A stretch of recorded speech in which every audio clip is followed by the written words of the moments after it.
안녕하세요. 매일 새로운 사연을 전하는 읽어주는 사연 라디오입니다. 구독과 좋아요, 많은 공유 부탁드립니다. 오늘의 사연 시작하겠습니다. 저는 4살, 6살 두 아들을 둔 30대 중반의 가정주부입니다. 이렇게라도 누구에게 털어놓지 않으면 제가 제명에 못 살 것 같아서 이렇게 사연까지 보내게 되었네요. 이런 건 처음 적어보는지라 조금 어색하긴 하지만 가벼운 마음으로 한번 들어봐 주세요. 제가 남편을 만나게 된 건 제 나이 27일 때입니다.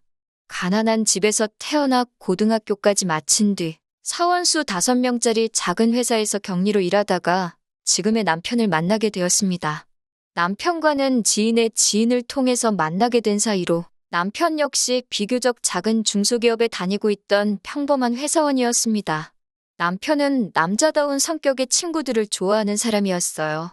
무엇보다 당시에 저는 결혼할 나이가 되었다는 것 말고는 정말 어디 아무것도 가진 게 없었음에도 불구하고 남편이 그런 조건들은 따지지 않고 딱 저라는 사람 하나만 보고 결혼 뒤에도 조건을 따지지 않아서 고마운 마음까지 들더라고요. 결혼 당시 시어머니는 이미 돌아가셨고 건강에 안 좋으신 시아버지와 이미 결혼한 남편보다 5살 많은 신우가 한 명 있었습니다.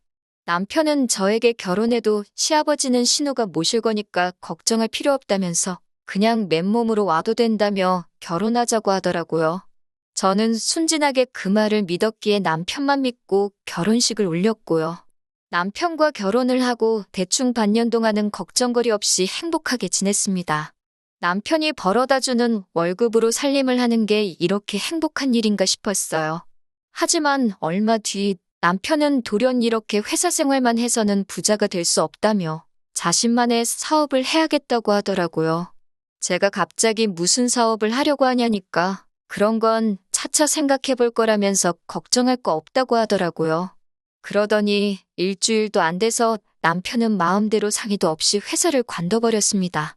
그러더니 한 달이 지나도록 집에서만 놀고 있더라고요. 제가 이제 생활비도 없고 어떻게 할 거냐고 하니까 보채지 말라면서 자기도 다 생각이 있다고 짜증스럽게 나오더라고요. 솔직히 그때 결혼한 게 처음으로 후회되었고 늦기 전에 헤어져야 하는 거 아닌가 싶었습니다. 하지만 이런 상황을 제가 친정어머니한테 털어놓았지만 친정어머니는 오히려 저더러 이혼녀 딱지 붙이고 어떻게 살 거냐고 그러면서 그냥 꼭 참고 나 죽었어 하고 있으라더군요. 제가 기댈 곳은 하나도 없었습니다. 게다가 그러는 와중에도 몸이 자꾸 처지고 힘들어서 병원을 찾았더니 제가 임신 3개월 차라는 소식을 전해 듣게 되었습니다.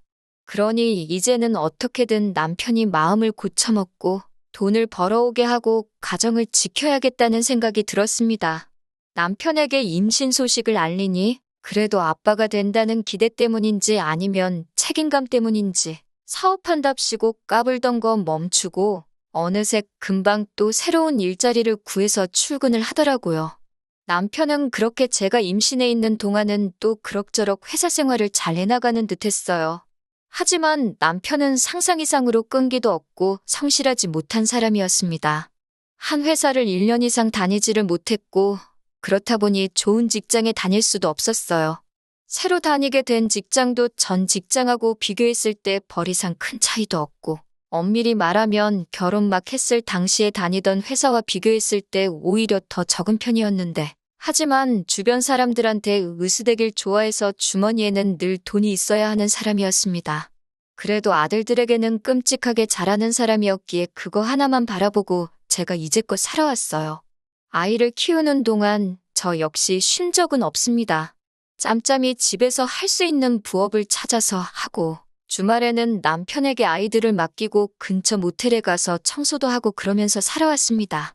다들 대학 졸업장 하나는 있는 이 사회에서 상고 졸업장밖에 없고 아이까지 달려있으니 갈 수 있는 곳이 없었거든요.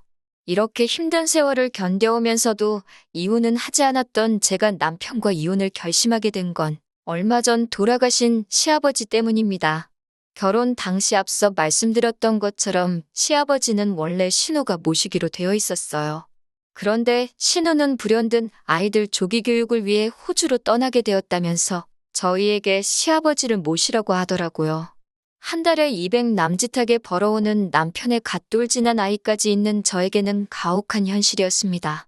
신우는 엄살 부리지 말라며 대신 아버님 소유의 아파트에 들어가서 살면 되지 않냐고 억지를 부리더라고요. 시아버지에게는 서울에 20평 남짓한 오래된 아파트 한 채가 있었는데 거기서 다 같이 살라고요. 그러더니 신우는 막무가내로 시아버지만 그 아파트에 모셔놓고 호련히 호주로 떠나버렸어요.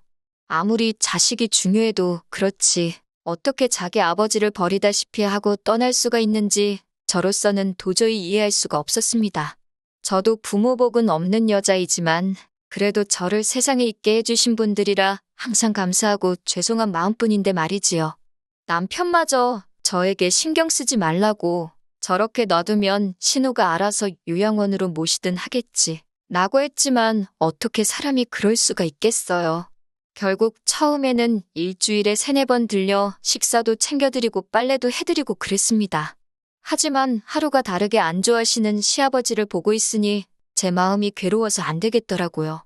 하루는 제가 시아버지께 그냥 저희랑 같이 사실래요, 아버님? 하고 여쭈니 시아버지가 어린 아이처럼 눈물을 보이시며 그래도 되겠냐며 미안하다고 그러시더군요.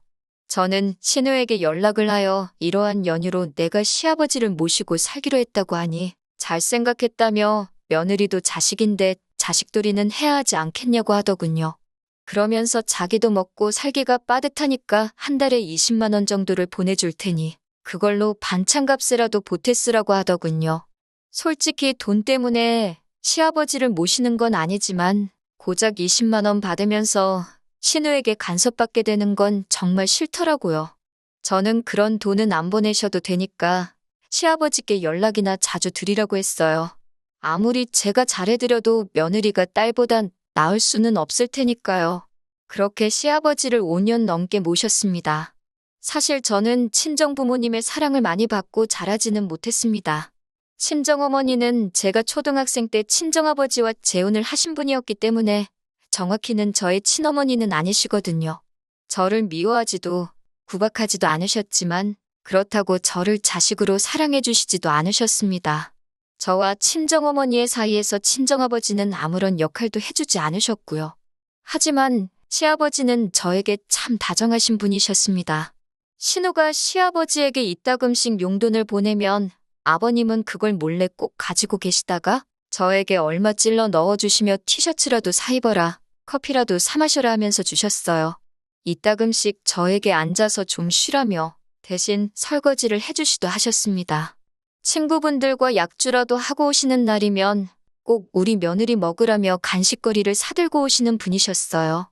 그러는 동안 남편은 직장이 4번도 넘게 바뀌었고 적은 금액이었지만 사기를 당하기도 했습니다. 솔직히 아이와 시아버지만 아니었다면 당장이라도 이 집구석을 나가고 싶다 생각한 게 하루 이틀이 아니었네요. 그러다 작년에 저는 충격적인 사실을 알게 되었습니다. 남편이 사업을 한답시고 주변 사람들한테 저 몰래 돈을 빌리고 다녔더라고요. 그리고 그 돈은 이미 유흥비로 다 탕진해버린 상황이었습니다. 하지만 그게 전부였다면 그래도 전 참고 살았을지도 모릅니다. 최악의 남편일지라도 아이들에게서 아버지를 빼앗고 싶지는 않았으니깐요. 하지만 남편은 저 몰래 제가 아이들의 교육을 위해 모아둔 돈까지 이미 손을 댔더군요. 그 사실을 알게 된 순간 저는 더 이상 남편을 믿을 수도 의지할 수도 없었습니다. 아이들에게도 이런 아버지는 차라리 없는 게 나을지도 모른다는 생각이 들었고요. 하지만 헤어지면 애들은 어떻게 키우나 싶어서 이혼을 결심하기가 너무나 힘들었습니다. 그렇게 며칠의 시간이 흘렀을 무렵 시아버지가 저에게 하실 말씀이 있다고 하셨어요. 제가 무슨 일이냐 여쭈니 그동안 못난 남편의 못된 신우 때문에 고생이 많았지 라며 저에게 위로를 해주셨습니다. 평소에도 늘 저에게 고맙다, 사랑한다 말씀해 주시던 시아버지셨지만 또 그렇게 위로를 해주시니 눈물이 왈칵 쏟아지더군요. 저는 아니라고, 괜찮다고, 그런 말씀 마시라고 했지만 시아버지는 별 볼 일 없는 집에 시집와서 고생만 한다며 저에게 몇 번을 미안하다고 하셨습니다. 그러더니 당신이 저한테 참 많이 의지하셨다면서 저에게 이 집을 주고 싶다고 하셨습니다. 낡은 아파트지만 그래도 저만 괜찮다면 주고 싶으시다고요. 솔직히 순간 많은 생각이 들었습니다. 아무리 그래도 시아버지의 하나뿐인 재산인데 그걸 제가 받는 게 맞는 건지, 동시에 그거라도 받아야 애들을 위해 좋지 않을까 그런 생각이요. 시아버지는 마치 제 마음을 읽기라도 하신 듯 이거 받고 우리 아들하고 헤어지라 하셨어요. 이 아파트 하나 있으면 그래도 혼자 애들 키우고 살만할 거라고요. 저는 시아버지께 정말 죄송하지만 그런 감사한 마음으로 받겠다 하고 그렇게 시아버지는 아파트 명의를 제 이름으로 바꿔주셨습니다. 물론 남편이랑 신우는 이 사실을 꿈에도 몰랐을 겁니다. 그리고 얼마 전 시아버지가 간암으로 돌아가셨습니다. 평소에도 지병이 있으심에도 불구하고 약주를 즐기셨거든요. 돌아가시기 며칠 전 병원에서 아무도 없을 때 시아버지가 저에게 말씀하시더군요. 당신이 간암인 걸 아셨을 때는 이미 손쓰기 어려운 상황이었고 저에게 꼭 뭐라도 해주고 싶으셨다고요. 그러면서 당신 돌아가실 때까지 며느리로 있어줘서 고맙다 하시며 이제 자유롭게 살라고 하셨습니다. 저는 시아버지 손을 잡고 정말 펑펑 울었습니다. 그게 시아버지와 마지막 추억이 될 줄은 정말 몰랐네요. 시아버지가 위독하시다고 몇 번의 연락을 해도 꼼짝도 안 하던 시아버지가 돌아가신 후에야 한국에 왔더군요. 호주에서 스시집을 하는 신우는 가게를 비울 수가 없었다며 시아버지도 다 이해하실 거라 했습니다. 그러면서 누가 묻지도 않았는데 자기는 딸로서 할 만큼 했다면서 이제 슬슬 재산 정리를 하자고 하더군요. 남편도 깔끔하게 아파트는 팔아서 누나랑 나랑 반반 갖자 하는데 두 남매의 대화를 듣고 있자니 정말 욕이 절로 나왔어요. 돌아가신 시아버지가 이런 이야기를 들으면 얼마나 슬프실까 싶었기에 저는 적당히들 좀 하라고 처음으로 크게 소리를 쳤습니다. 그러자 신우가 저더러 아니 돌아가신 건 우리 아버지인데 왜 남이 난리냐며 피 한 방울도 안 섞였으면서 오버 좀 하지 말라고 하더군요. 저는 이런 인간들과 더 이상 가족으로 살 이유가 없다는 걸 뼈저리게 깨닫게 되었기에 오랫동안 서랍 속에서 간직했던 합의 이혼서를 남편에게 주었습니다. 그러자 남편은 이제 짐도 사라졌는데 뭐가 불만이냐면서 저더러 지금 이혼하면 위자료고 뭐고 없다는 거예요. 자기 딴에는 시아버지 아파트 판돈을 제가 탐낼까 걱정하는 것 같았습니다. 저는 속으로 남편이 너무 한심했지만 남편에게 위자료 필요 없으니까 애들 양육권만 넘기라고 했어요. 그러자 남편은 좀 갈등하는 눈치였어요. 제가 애들 보고 싶으면 보여주겠다 하니까 신우는 야, 애 있으면 재혼도 못한다더라 하면서 애들 그냥 지들 엄마더러 키우라고 하라며 한 소리 거들더라고요. 그렇게 남편과 저는 이혼을 하게 되었습니다. 정말 다행스럽게도 신우는 스시집에 문제가 생겼다며 자기가 일단 호주에 다녀온다고 했어요. 신우도 동생인 남편이 못 믿어왔는지 아무것도 하지 말고 기다리라고 했더군요. 그리고 정말 멍청하게도 남편은 아무것도 하지 않고 지 누나인 신우만 기다리고 있더군요. 덕에 시아버지 아파트 명의가 이미 저한테 넘어온 줄도 모르고 남편은 저와 이혼을 해줬습니다. 3개월에 걸쳐서 이혼을 하고 난 뒤였어요. 신우가 호주에서 들어왔던 모양이에요. 그리고 남편에게서 연락이 왔습니다. 저더러 어떻게 이럴 수가 있냐며 처음엔 죽일 듯이 화를 내더라고요. 하지만 이미 1년도 전에 증여가 끝난 재산이라 남편이 할 수 있는 일은 사실 아무것도 없었습니다. 신우까지 합세해서 저더러 다 큰 자식이 둘이나 있는데 피도 한 방울 안 섞인 저한테 이걸 준 거냐고 말도 안 된다고 양심이 있으면 당장 토해내라고 성하였어요. 하지만 저도 더 이상 옛날처럼 한 번만 더 참자할 이유가 없었어요. 소송을 할 테면 하고 뭐 해보고 싶은 거 있으면 다 해보라고 나도 이번만큼은 내 거 안 뺏긴다고 강하게 나갔습니다. 그리고 시아버지가 주신 아파트는 재건축 허가가 나면서 가격도 많이 올랐더라고요. 지금도 남편과 신우에게서 핸드폰에 불이 나도록 연락이 옵니다만 저는 이제 아무것도 두려울 게 없어요. 아들 둘 데리고 혼자 몸으로 살아가는 게 쉬운 일은 아니겠지만 어디선가 시아버지가 저희를 지켜주시고 계실 거라 믿으며 열심히 살려고요. 긴 이야기 들어주셔서 감사합니다. 오늘의 사연은 여기까지입니다. 구독과 좋아요, 알람 설정해주시면 앞으로 더 좋은 사연으로 찾아오겠습니다. 감사합니다.